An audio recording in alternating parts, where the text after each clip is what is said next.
de coração, pra coração, porque eu tenho. Vamos continuar com a segunda parte do nosso tema sobre o pecado. A primeira parte fundamental de um ser humano é reconhecer que é um pecador nascido da origem do pecado.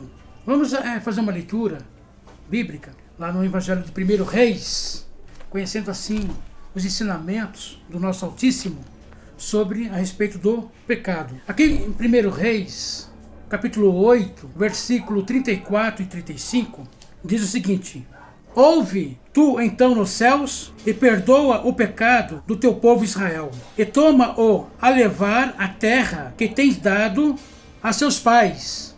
Ouve tu então nos céus e perdoa o pecado de teus servos e de todo o povo Israel, ensinando-lhes o bom caminho, e que andem, e da chuva na tua terra que deste ao teu povo em herança. E continuando ainda em 1 Reis capítulo 8, 46, diz o seguinte: quando pecarem contra ti, pois não há homem que não peque, e tu te indignares contra eles, e os entregares às mãos do inimigo, para que os cativarem, os levem em cativeiro à terra do inimigo, quer longe ou por perto esteja. No versículo 48, e se converterem a ti com todo o seu coração, com toda a sua alma, na terra dos seus inimigos, que levarem cativo, e orarem a ti para a banda da sua terra, que destes a seus pais, para esta cidade que elegestes, e para esta casa que edifiquei ao teu nome. E o 49, ouve então nos céus, assento da tua habitação, a sua oração e a sua súplica, e faz-lhe justiça. Aqui em 1 Reis, a preocupação bastante, que nós vemos a questão de Salomão em edificar aquele templo, a preocupação grande que Salomão tinha em questão de edificar, construir aquele templo, é para que o povo, a nação de Israel, pudesse ter um lugar, para que elas pudessem se apresentar naquele lugar, para que o Altíssimo pudesse perdoar aquelas pessoas. Por quê? Porque a Bíblia nos diz que, como nós carregamos o pecado original sobre nossas vidas, como a Bíblia diz que não há homem que peque, então o templo de Salomão, aquele templo que foi construído por Salomão, foi mais para que as pessoas ali pedissem perdão dos seus pecados, se apresentassem diante do Altíssimo, para que ele pudesse, naquele pedido de perdão, as pessoas fossem perdoadas dos seus pecados. E nós vemos aqui que é uma parte muito importante daquele povo, daquelas pessoas, naquele tempo, era de se converterem ao nosso Altíssimo de todo o coração, se converterem dos seus pecados, se converterem das suas maldades. E essa foi a grande parte fundamental da questão de Salomão ter construído o templo de Salomão. E que o Altíssimo pudesse acatar as orações daquelas pessoas, né?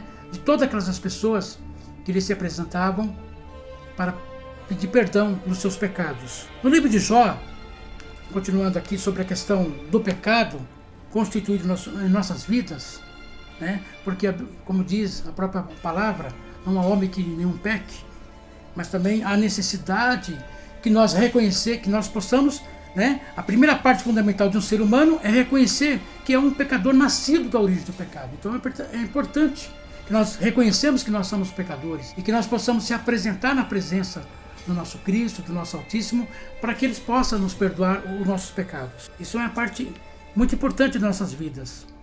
Aqui em Jó, capítulo 25, versículo 4, como, pois, seria justo o homem perante o Altíssimo, e como seria puro aquele que nasce da mulher?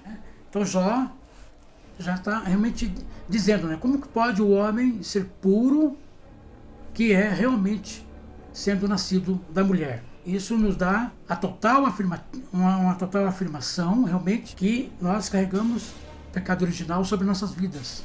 Nós temos aqui no livro de Ezequiel 33, versículo 11, diz-lhes, vivo eu, diz o Altíssimo, que não tenho prazer na morte do ímpio, mas em que o ímpio se converta do seu caminho e viva. Convertei-vos dos vossos maus caminhos, porque razão morrereis. Ó casa de Israel, nós sabemos que o pecado, ele nos separa totalmente do Altíssimo. E nós vemos também que o nosso Altíssimo, através dessa mensagem, desse versículo, né, que não tem prazer na morte do ímpio, nós vemos que há um grande amor do nosso Cristo pela humanidade, dando a elas uma oportunidade. Se nós constituímos o pecado original, carregamos ele no dia a dia da nossa vida, e se a nossa tendência é mais pecar, não existe homem puro que é nascido de uma mulher para poder dizer que nele não há pecado. Não há pessoas nenhuma que possa dizer que não tem nada a ver com o pecado, que não tem nada a ver com a Escritura, com a palavra do nosso Altíssimo, que não tem saída. A Bíblia relata e confirma constantemente isso aí. Toda a humanidade, quando está em pecado, ela está se afastando da presença do Altíssimo cada vez mais, porque o pecado afasta a presença de Cristo nas nossas vidas. Mas mesmo assim, nós vemos o amor do Altíssimo que tem com a humanidade.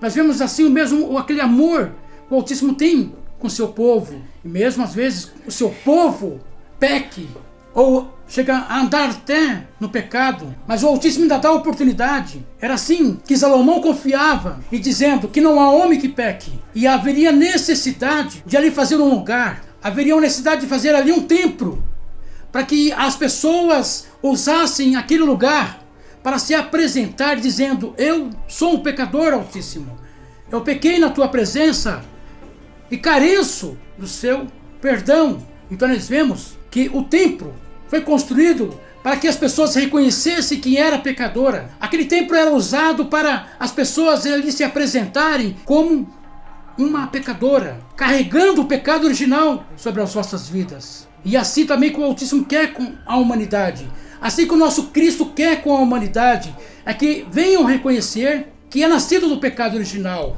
pois não há ninguém que é justo, que nascido da mulher se torna justo, se torna ausente de não ser um pecador. Então existe essa bastante possibilidade de que nós, a tendência nossa realmente é pecar contra o Altíssimo e contra o nosso Cristo. Aqui livro de Mateus, continuando aqui, livro de Mateus 3, versículo 6. E eram por eles batizados do rio Jordão, confessando todos os seus pecados. Então nós vemos que a continuidade da oportunidade a toda a humanidade, a todas as pessoas, sempre foi dada pelo nosso Altíssimo. Sim, por causa do seu amor. Ele mesmo disse: não tenho eu prazer na morte do ímpio, mas que ele se arrependa, que ele reconheça que ele é um pecador e que ele necessita desse perdão. Ele precisa buscar esse perdão, precisa se converter dos seus pecados para poder realmente conseguir fazer a vontade do nosso Altíssimo, para que possa realmente conseguir fazer a vontade de Cristo, ser uma igreja de Cristo no mundo que nós estamos atualmente. Então nós vemos aqui a continuidade de João, dizendo: confessai-vos os vossos pecados. O problema não era só o batismo, não era só passar pelo batismo, mas primeiro é o reconhecimento que é um pecador, né? Então o alvo não era só a questão do batismo, mas era um reconhecimento. E as Escrituras vêm até hoje fazendo com que o homem possa reconhecer que é um pecador e que necessita do perdão do Altíssimo e do nosso Cristo. E hoje nós temos uma oportunidade maravilhosa, porque através de Cristo, que nos perdoa os nossos pecados, nós reconciliamos de volta com o nosso Altíssimo. Antes era o Altíssimo que dava a oportunidade, como assim ele fez com a nação de Israel, constantemente dando oportunidade à nação de Israel, sempre reconhecer que eram pecadores e que precisava do perdão dos pecados daqueles que eles tinham acometidos. Nós vamos para o livro de Romanos, em Romanos 5,12, pelo que, como por um homem entrou o pecado no mundo, e pelo pecado a morte, assim também a morte passou a todos os homens, por isso que todos pecaram.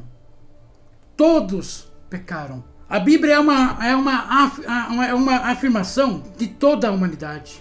Ela não está especificando somente um povo, mas ela está dizendo todos. Todos, né? E há grande necessidade que nós vemos a pedir perdão através de Cristo, para que possa nos perdoar esse pecado, que nós possamos estar acometendo no dia a dia da nossa vida. No 7º item desse estudo, nós sabemos que a principal atitude de Eva e Adão sobre seus atos foi a desobediência a uma ordenança. Na vida atual, nós chamamos essa atitude de transgressores, porque não obedece aos ensinamentos do nosso Altíssimo e muito menos às leis humanas. Em 1 Reis 8:50, perdoa ao teu povo que houver pecado contra ti, todas as suas prevaricações com que houveram prevaricado contra ti, faz-lhe misericórdia perante aqueles que o têm cativos, para que deles tenham compaixão. Nós sabemos que quando eu diz aqui que transgressores, né, segundo aqui em 1 Reis capítulo 8, da palavra do nosso Altíssimo, ele está dizendo de que pessoas que cometem transgressões, pessoas que o Altíssimo, a questão da nação Israel, a nação Israel tinha ordenanças, tinha pactos, tinha mandamentos, tinha as leis, né, tinha estatutos. Mesmo assim, às vezes, aquele povo errava na presença do nosso Altíssimo. E a Bíblia sempre nos referiu que na vida atual nós chamamos essa atitude de transgressores. Quando é colocada uma ordenança, quando é colocada uma lei humana, é para que faça com que todas aquelas pessoas obedeçam àquela lei. Nós vemos no mundo atual de hoje, e nós vemos que quando se criam mais e mais leis humanas, mais parece que as pessoas gostam de infringir. Isso nós vemos no dia a dia de hoje, né? Os homens pensando, vamos aumentar as leis sobre a humanidade, vamos aumentar as leis sobre as pessoas, ao ser humano. Mas que quanto mais aumenta as leis, né? Quanto mais se condena aquela pessoa, mais atos e transgressores daquelas leis aparecem mais.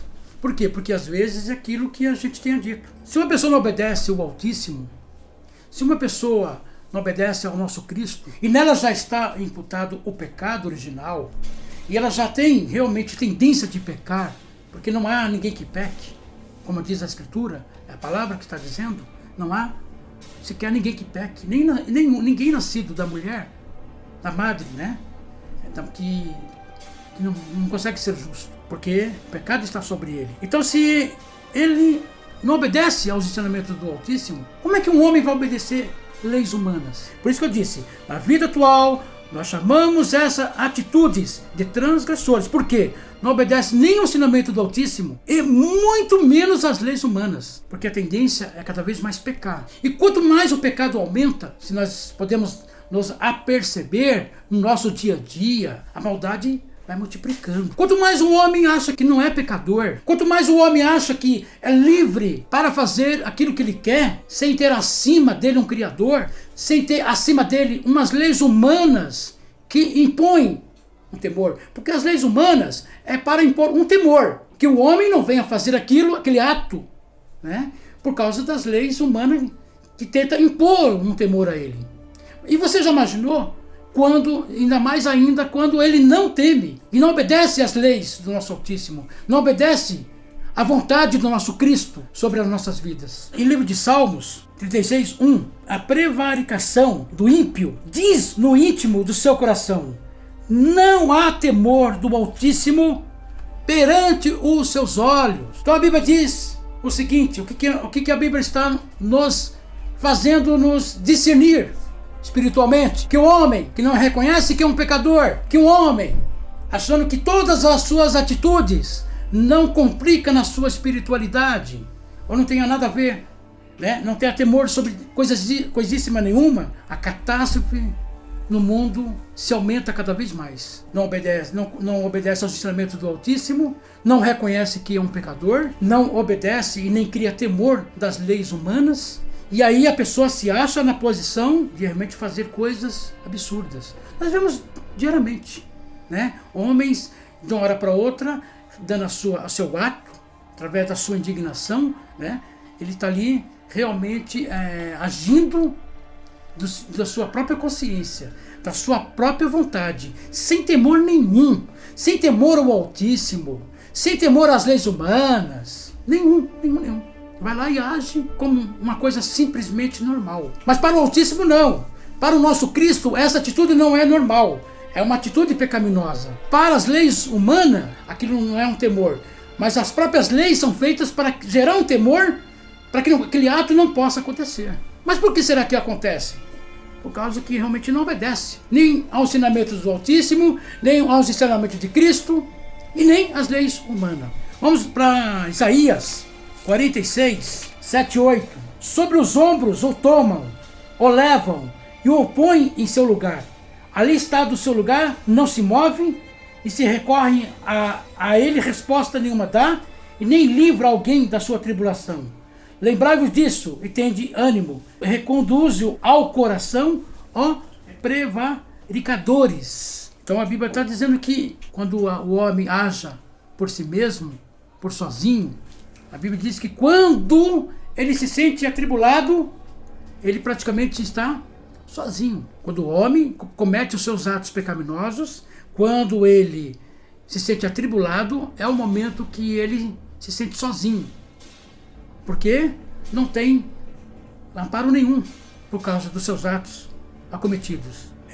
Livro de Oséias 6, 7, diz o seguinte: mas eles transpassaram o concerto, como Adão, eles se portaram alevosamente contra mim. Aqui realmente ainda o Altíssimo sempre cobrando através dos profetas, sempre a atitude da nação Israel. Porque hoje para nós, a atitude de Israel, né, dentro das Escrituras, elas não ensinam. É como aquele povo se comportava no seu dia a dia das vossas vidas. Como aquele povo se comportava na presença do Altíssimo, sendo que eles tinham pacto, tinham ordenança, tinham mandamentos, tinham as leis, tinha tudo aquilo, mas mesmo assim os profetas se levantavam contra a nação Israel, levantavam contra o povo, mesmo assim com tudo aquilo que eles tinham de ensinamento do nosso Altíssimo para poderem viver segundo a vontade do nosso Altíssimo.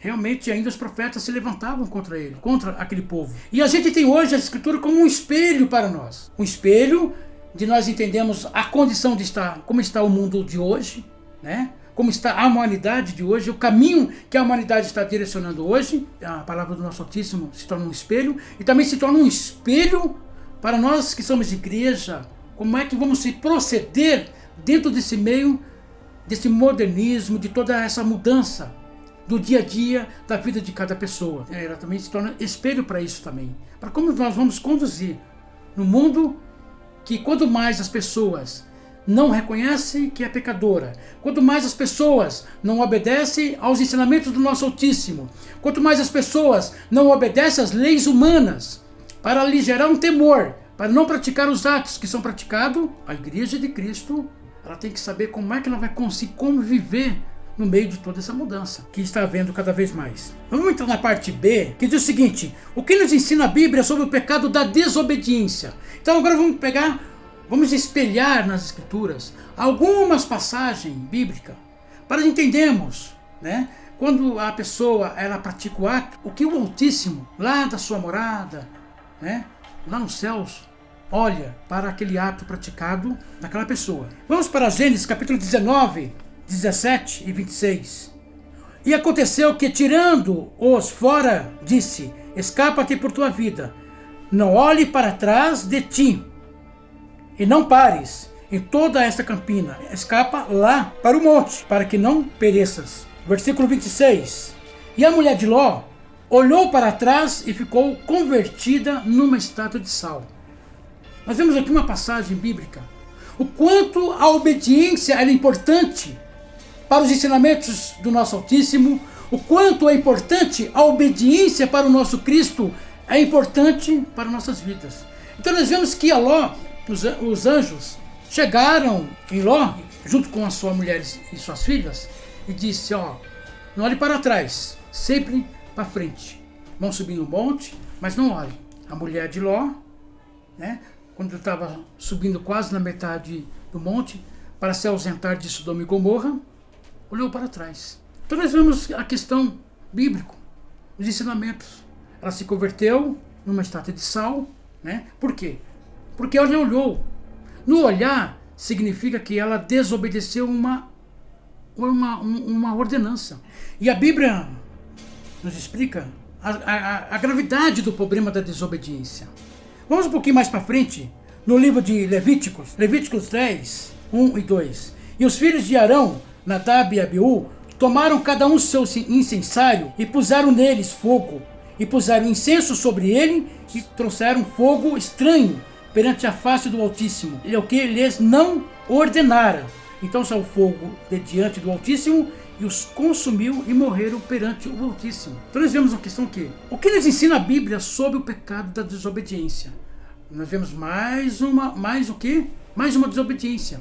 Nadab e Abiú não cumpriu a ordenança, não cumpriu o ensinamento que realmente Arão tinha passado para eles. Arão tinha ensinado para eles que teria que ser daquele jeito. Eles tomaram a frente e fizeram ela totalmente diferente daquilo que realmente o que Arão tinha lhes ensinado. Então nós vemos que eles desobedeceram a uma ordenança. Em livro de Deuteronômio 11, 28, diz o seguinte: porém a maldição, se não ouvirdes os mandamentos do Altíssimo e vos desviardes do caminho que hoje vos ordeno, para seguir outros deuses que não conheceis. Aqui também é uma ordenança do nosso Altíssimo para a nação Israel, que seria, eles iriam receber bênçãos se eles realmente obedecessem e fizessem a vontade do nosso Altíssimo.